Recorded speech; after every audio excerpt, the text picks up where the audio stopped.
nek wis lurus kuwi ya aja kaku. Kowe kudu duwe rasa luas. Ini juga mengandung arti mangununggaling kawula kalian Gusti.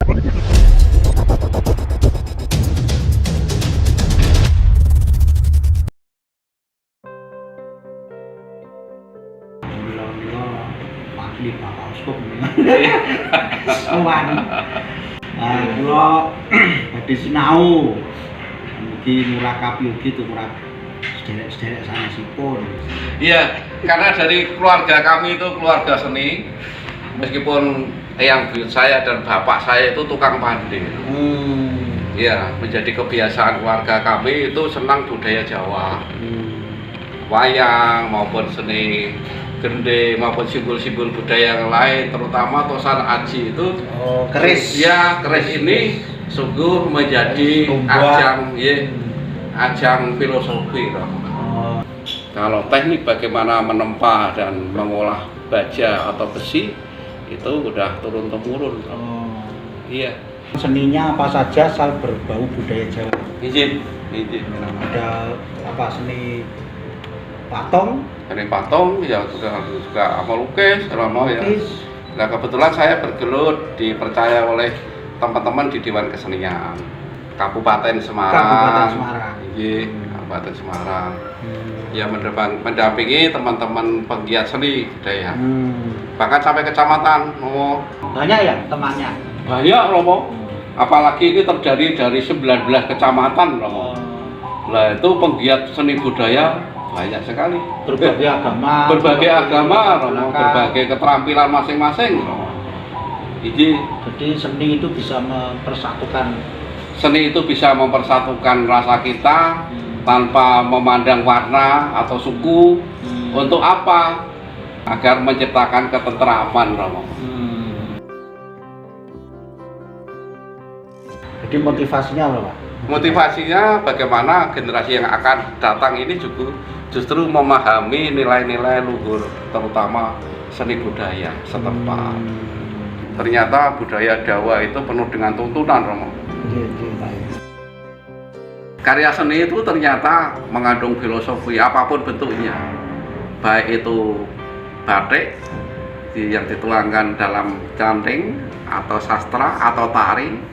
Itu ternyata ada hubungannya dengan Sang Yang Pencipta.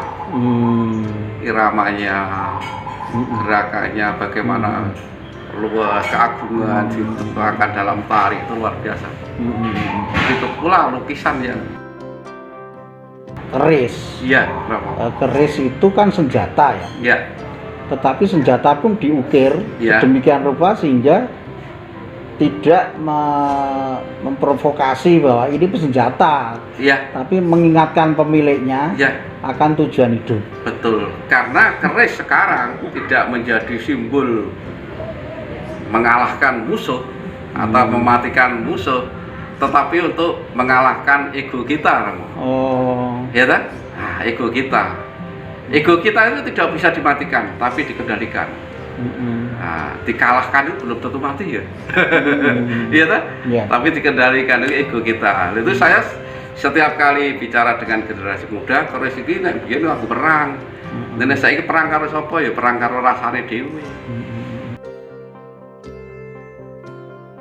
Di bilah keris itu juga ada simbol-simbol atau ritian yang menggambarkan tuntunan. Itu mengapa keris dibuat lurus dan mengapa bengkok-bengkok? Kenapa? Nah, nek wis lurus kuwi ya aja kaku. Kowe kudu duwe rasa luas. Nah, dan di lok keris itu ada lok 3, lok 5, 7, 9, 11, 13 dan sebagainya ganjil. Lalu ganjil itu kan apa? Ternyata ganjil itu untuk menggenapi. Pamor misalkan. Ono pamor kok melati renunce misalkan. Jur melati niki sapa sing dirunce sapa ngoten niku. Setelah kamu memiliki melati renunce, berbuatlah kamu dharma bakti atau banyak-banyak membahagiakan orang lain. 9 bagi orang-orang Jawa filosofinya apa? 9 itu angka tertinggi. Berarti harapannya kita raihlah cita-citamu setinggi mungkin. Nah, bagian ini adalah gandik depan. Yang runcing ini dikatakan bisa namanya telale gajah atau kembang kacang. Mengapa telale gajah? Kok gajah? Gajah itu bagi orang Hindu adalah simbol pengetahuan, Ganesha. Maka pengetahuan itu diutamakan. Lalu kalau dengan ciri khas seperti ini, dengan rincian seperti ini, namanya keris ini carang soka. Lalu carang, kalau keris ini menjadi simbol sebagai pengingat pemiliknya, lalu sang empu itu akan memberikan pesan apa terhadap kita, terhadap kalian yang memiliki keris ini. Ternyata kalau saya ini adalah carang, lalu batangnya apa? Yang menjadi batang pohon itu siapa? Tentunya Sang Hyang Maha Esa atau Tuhan. Aku ini pokok anggur dan kalian adalah sulur-sulurnya. Bagaimana kita akan berbuah kalau tanpa ada ikatan dengan Sang Hyang Maha Esa atau Allah atau Tuhan? Tidak mungkin. Ya, lo-nya bisa dihitung 1, 2, 3, 4, 5, 6, 7, 8, 9, 10, 11, 12, 13. 13 itu pol. Bagi pemiliknya ini, bagi orang yang mulai stabil pola hidupnya, stabilitas, kemapanan. Kalau kita sudah mapan, berarti kita diberikan karunia oleh Allah. Riz, lo 13 adalah simbol kemapanan. Tapi setelah mapan, kamu harus jangan lupa terhadap yang memberi kemapanan itu, yaitu adalah Allah itu sendiri. Inilah filosofi keris. Jadi keris adalah sangat pribadi terhadap pemiliknya. Tidak hanya kita mewarisi buah karya leluhur, tapi harus kita memahami bagaimana perilaku kita keseharian sesuai dengan harapan empu. Mewarisi dari nenek moyang, Iya, keris dan hasil budaya yang lain. iya. Itu kan berarti juga mewarisi keterampilannya. Betul, keterampilan membuatnya. Iya. Berarti kan bisa juga kita mengkreasi baru dengan keterampilan itu. Iya, boleh Romo. Kalau kita melestarikan, berarti lestari itu kan harus tumbuh berkembang. Tanpa ada yang mewarisi dan menumbuh kembangkan, kan mati Romo, habis. Maka kalau kita bicara soal keris, siapa yang sebagai generasi penerus, tentunya ada pencipta-pencipta atau empu-empu baru Romo. Nah, empu-empu baru itu tentunya membuat sebuah keris yang sesuai dengan generasi yang akan datang, agar keris itu juga diterima, baik itu bentuknya maupun arti atau filosofinya Romo. Seperti contoh yang saya buat, saya juga membuat keris Romo. Nah, ini kami pamerkan waktu itu dalam acara Pesona Pusaka Nusantara Romo, dengan para penggiat-penggiat Temu Budaya atau Saraji 2009. Iya, di provinsi waktu ini. Contohnya seperti ini. Nah, keris ini saya buat tidak pakem. Tidak pakem itu tidak selayaknya keris-keris yang ada seperti keris masa lampau. Bentuknya bagian belakang lurus, bagian depan lengkok-lengkok seperti umbul-umbul ya Romo. Namanya saja ini saya berikan nama keris ini Deling Baru Klinting. Kok deling? Deling itu babu, ya. Istilah Kirata basa deling itu bagi orang Jawa itu adalah kandelono anggonmu eling. Eling marang sapa? Ya eling marang Gusti.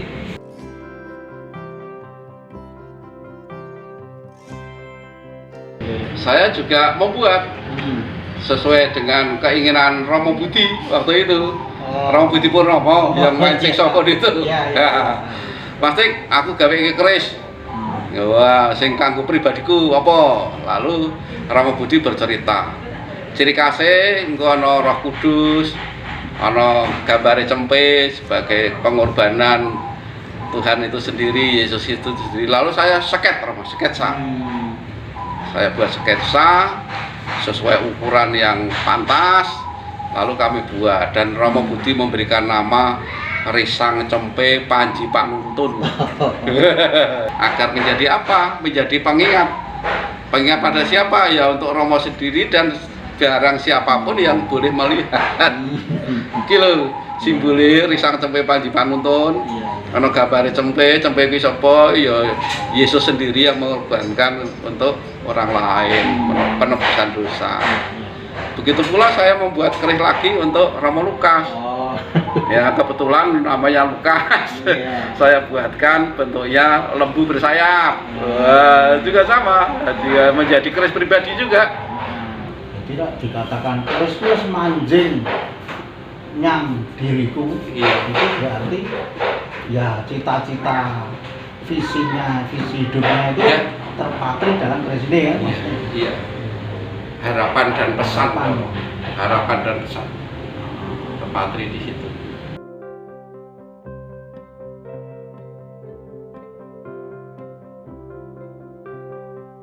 Kalau dikatakan keris ini dimusyrikkan, ya mohon maaf, mungkin mereka belum tahu apa arti simbol budaya ini. Tidak ubahnya seperti Garuda Pancasila, gitu? Mengapa sayapnya 17 dan bagian ekor 8, pakai perisai yang dengan simbol-simbol tuntunan. Nah, apakah itu musyrik? Tidak, itu mengandung filosofi, mengandung arti, tuntunan kehidupan. Nah, bukan kita menyembah keris, tapi sebagai pengingat. Jadi penguat sebagai kita, iman kita terhadap Allah.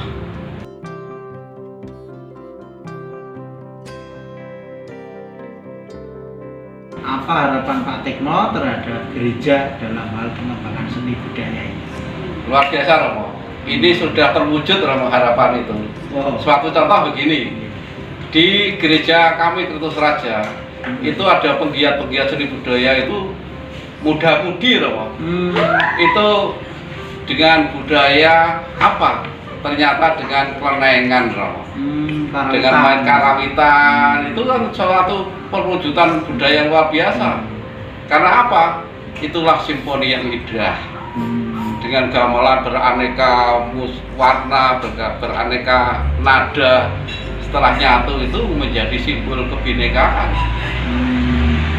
Jadi harapan gereja ya melalui budaya apapun bentuknya agar bisa mempersatukan kita, Romo, yang kadang-kadang berbeda gagasan bahkan berbeda iman. Harapan kami bagaimana gereja melalui budaya ini sebagai ajang, sebagai sarana Romo, untuk memajukan iman-iman kita melalui budaya apapun bentuknya, entah itu seni musik ataupun vokal ataupun sastra. Itu yang menjadi tuntunan harapan gereja bagi kami agar lebih berkreatif, khususnya untuk generasi muda, karena gereja yang akan datang itu adalah generasi muda kita.